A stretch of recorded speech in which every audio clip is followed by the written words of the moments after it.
The female pilgrim secretly lifted the quilt, immediately disturbing the young monk's Buddhist heart. When she climbed over the Buddha statue, she also crossed the 10-year-old precepts and rules. After that, they often went to the back mountain to meet in private, even flirting in front of the old monk. Until that night, the two sneaked out for a midnight snack and fell asleep in each other's arms on the boat.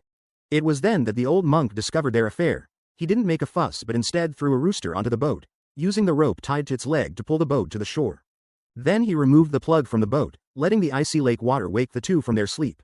When they suddenly awoke, they hurriedly used their shoes to bail out the water. The remorseful young monk knelt before his master, continuously apologizing for his sins. However, the old monk did not blame him but decided to expel the female pilgrim from the temple. No matter how the young monk pleaded, he couldn't change the fate of the female pilgrim being sent away. That night, the young monk knelt in front of the Buddha statue, tears streaming down his face. Without the female pilgrim's company, she tossed and turned every night, unable to sleep. Eventually, unable to resist, she stole the Buddha statue from the temple. Silently pursuing the female pilgrim, unaware that the master already knew everything. But he did not stop her because he had long seen that the young monk's heart was still troubled. The young monk had lived with him in the temple at the heart of the lake since childhood, the surrounding waters isolating them from the outside world.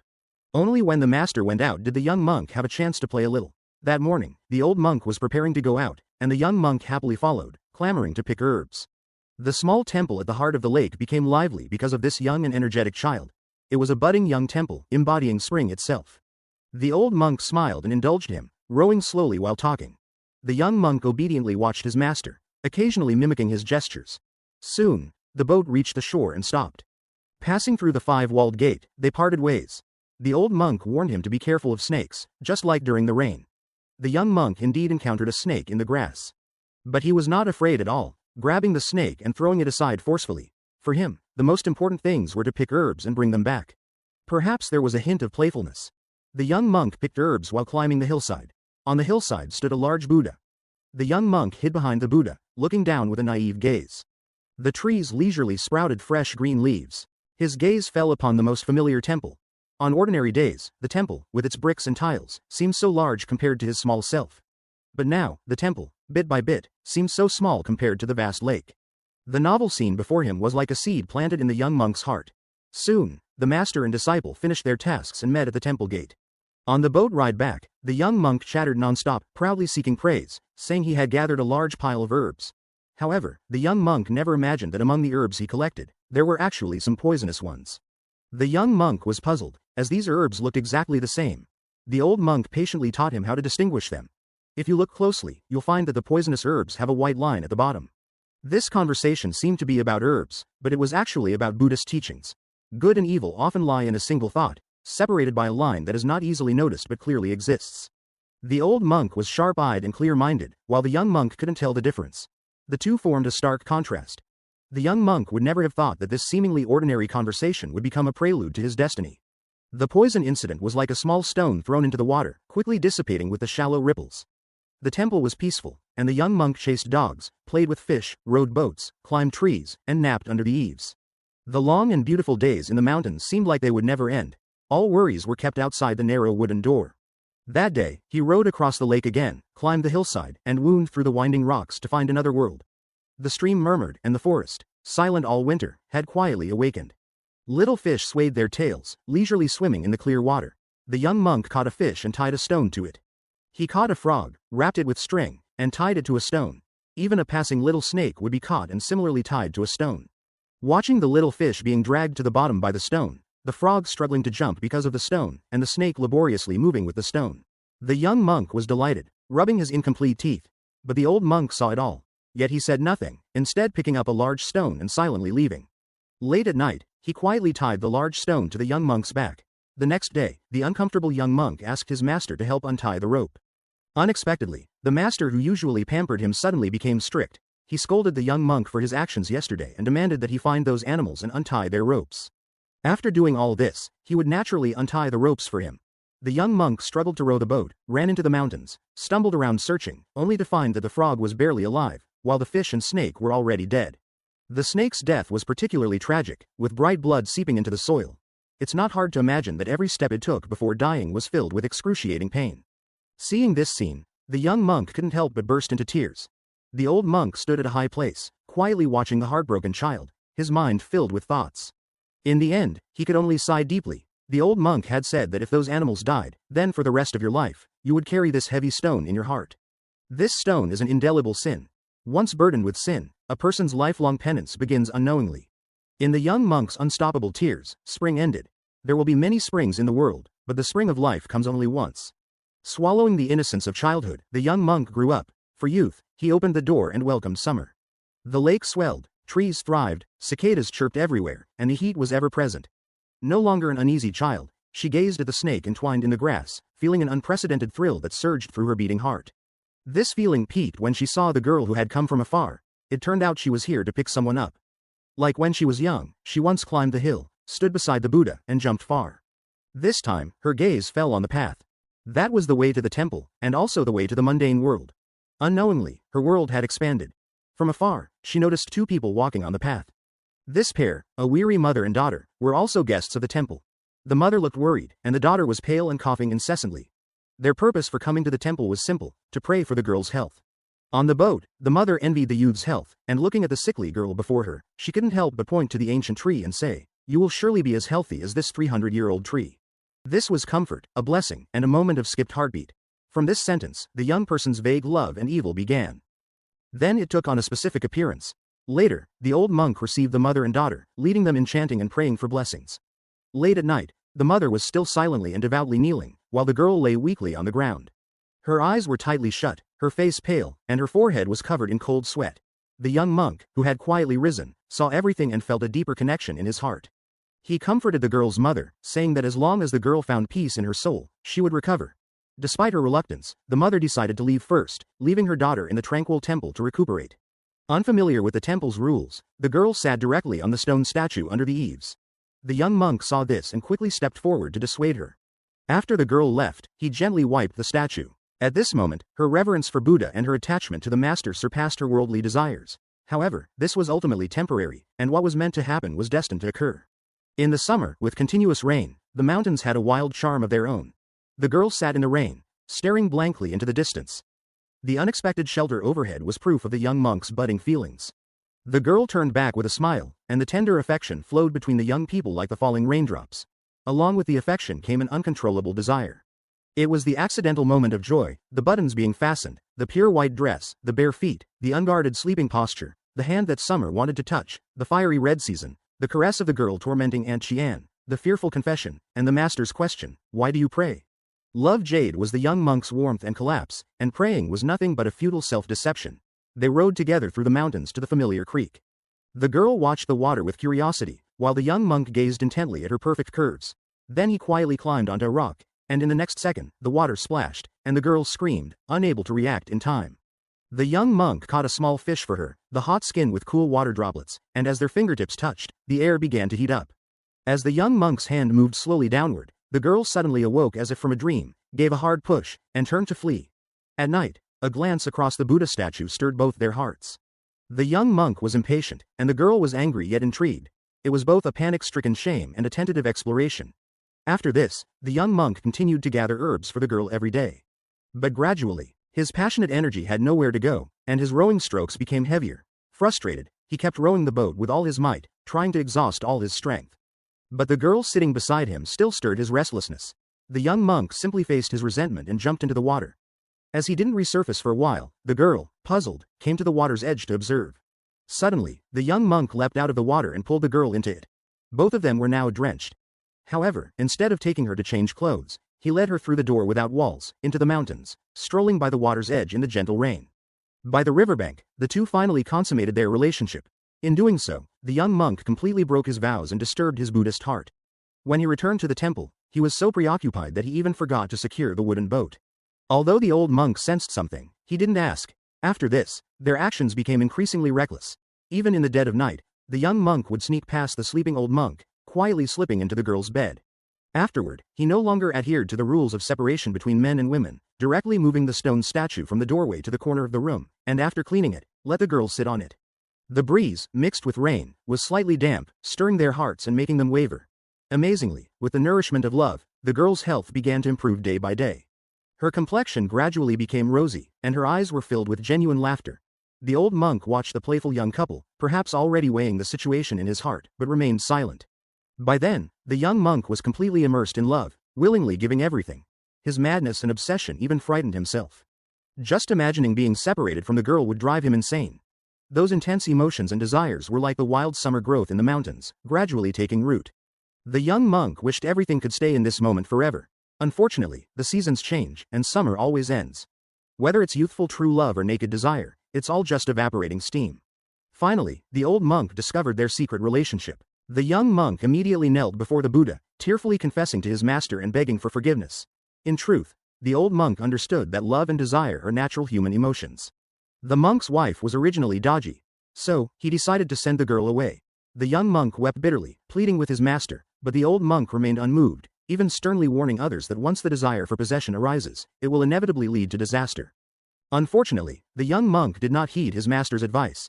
He not only took away the small Buddha statue from the temple, as if to show that he still kept the teachings of Buddhism in his heart, but also never forgot the nurturing grace of his master. He also released the rooster, letting it return to the forest. At that moment, his desires were completely released, just like the rooster. Faced with the departure of his disciple, the old monk did not stop him, because he knew this was a hurdle the young monk was destined to face. No matter how many times others advised him, it was better for him to experience the world himself. Whether it's a blessing or a curse, a fate or a sin, it will eventually come. After the monk left, the old monk continued his life as usual, until the door was gently pushed open again. Summer ended, and autumn arrived, with red and yellow leaves reflecting on the water. The vibrant life was showing its final splendor. As they say, what flourishes must eventually decline. Autumn is both a season of harvest and the beginning of withering. On this day, the old monk went out. When he returned from the garden, he brought back a stray cat to the door. He first took the cat out, then unwrapped the honey cake wrapped in newspaper. As he savored the delicious treat, he saw his disciples wanted notice on the newspaper. He had cruelly murdered his own wife in the secular world. The woman who lost her life must have been the young girl from before. The old monk looked up at the sky, where the wind chimes hanging from the eaves tinkled in the autumn breeze. He quietly put away the newspaper, found his disciples' old clothes, and mended them stitch by stitch. The meticulous needlework seemed to mend the broken times of the past 4 years. The moment he saw the newspaper, the old monk knew his disciple would return. The young monk, having committed a grave crime, had nowhere else to go. This temple in the mountains was both his origin and his only refuge. Carrying a bag, the young monk was crossing mountains, following the familiar path in his memory, heading towards the temple. Compared to when he left, his appearance had greatly changed, and he was covered in dust. His eyes were full of hostility, as if holding back an unvented fury. Soon, he reached the entrance. The wooden door, long unmaintained, had even faded the once majestic door gods. The young monk stood across the lake, gazing at his master from afar. His master rowed a boat to meet him, smoothing the wrinkles of time with a simple, "You've grown up." However, the young monk avoided the old monk's gaze. The boat drifted slowly across the vast lake. Everything had changed. Nothing has changed again. After docking, the old monk picked up the cat and came to his side. The old and the young, after several years, sat by the lake once more. The old monk wanted to know about his experiences over the years, but the young monk was not having it, even becoming irritable.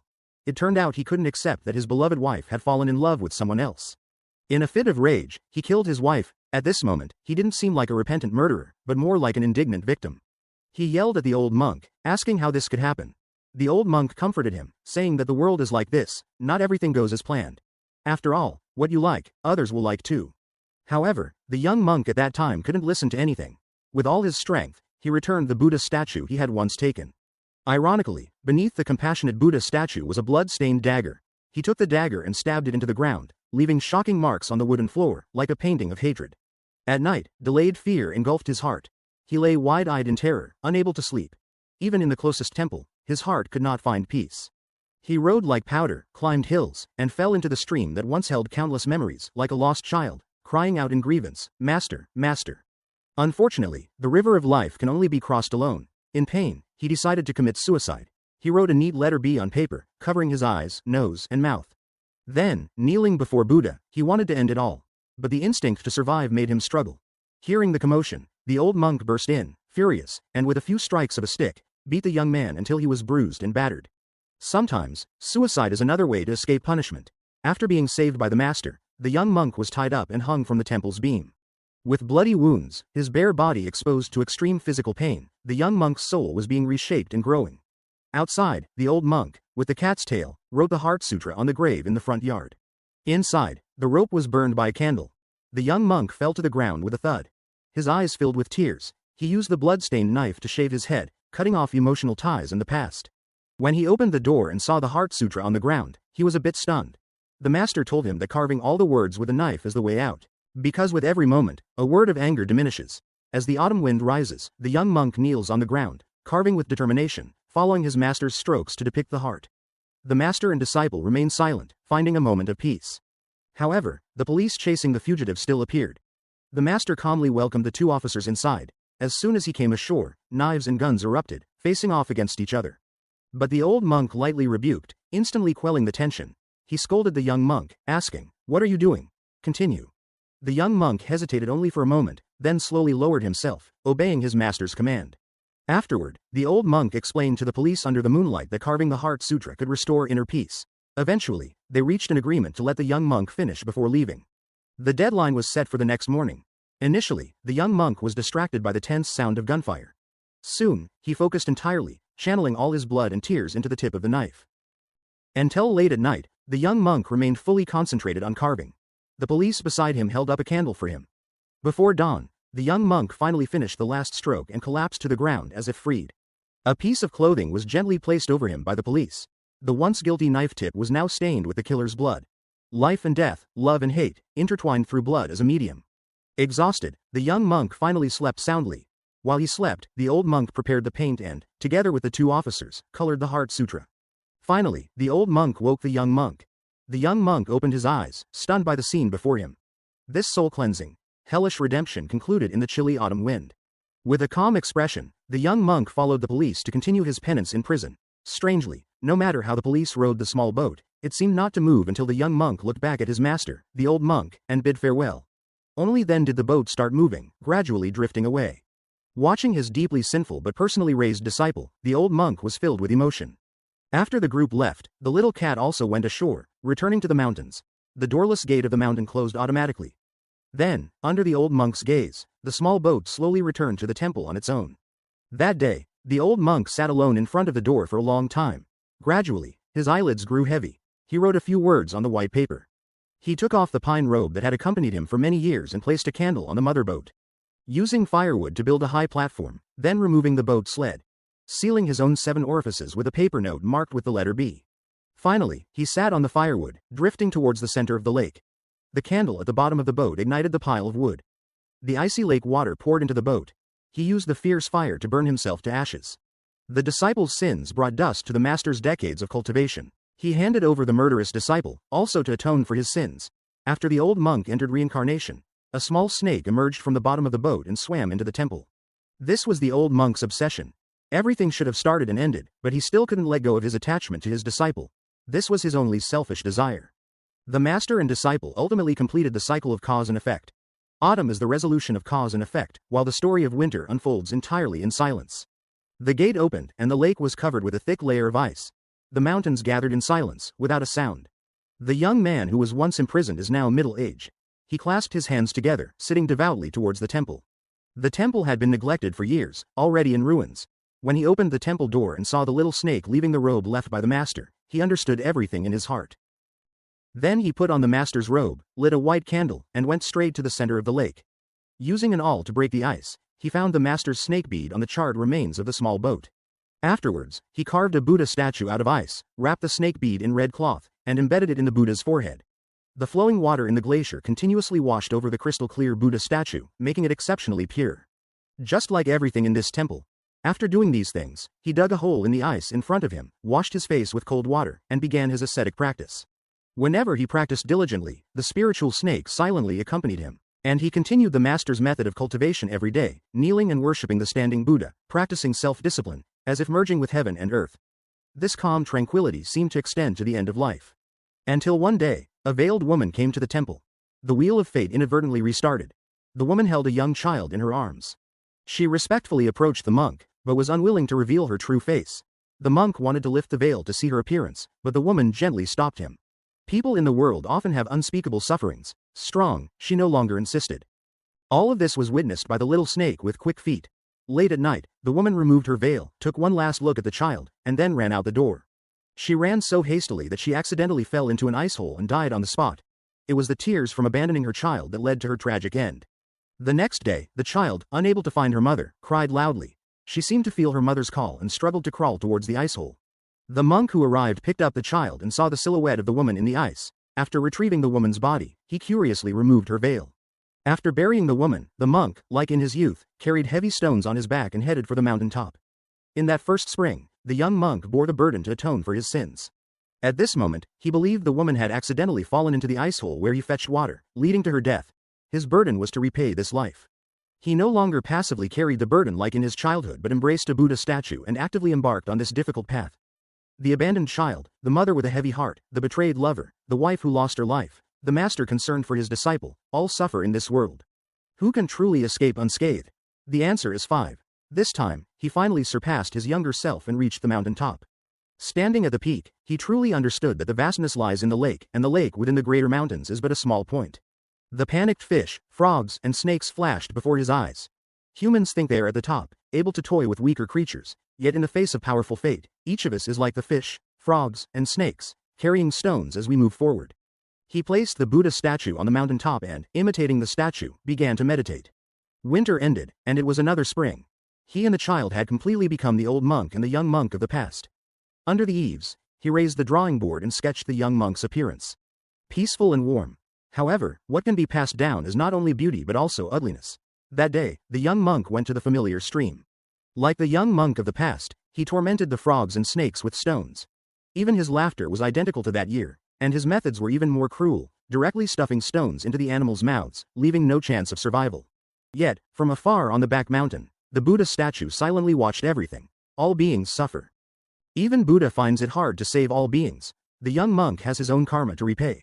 Spring is the burden of life and death. Summer is the surge of desire. Autumn is the resolution of cause and effect, and winter is self-cultivation.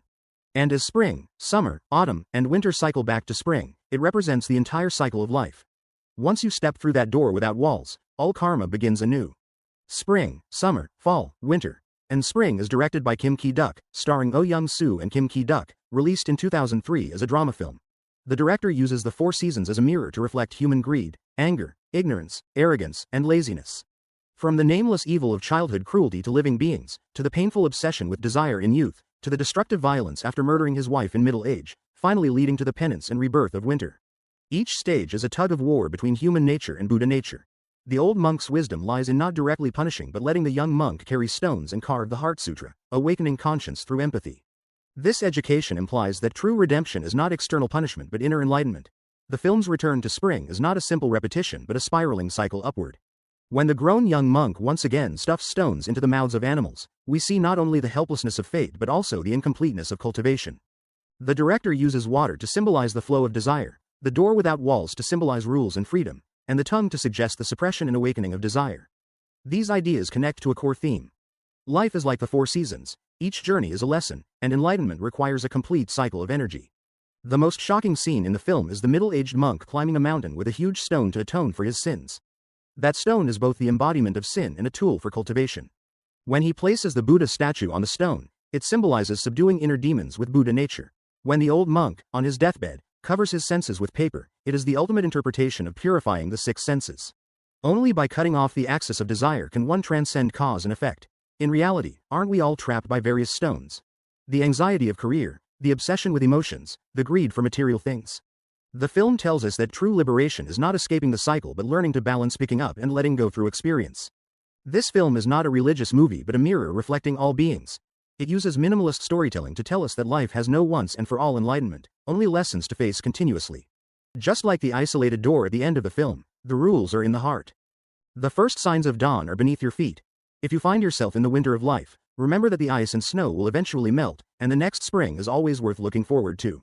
Alright, that's all for today's movie. Please like, comment, and share, and I look forward to our next meeting.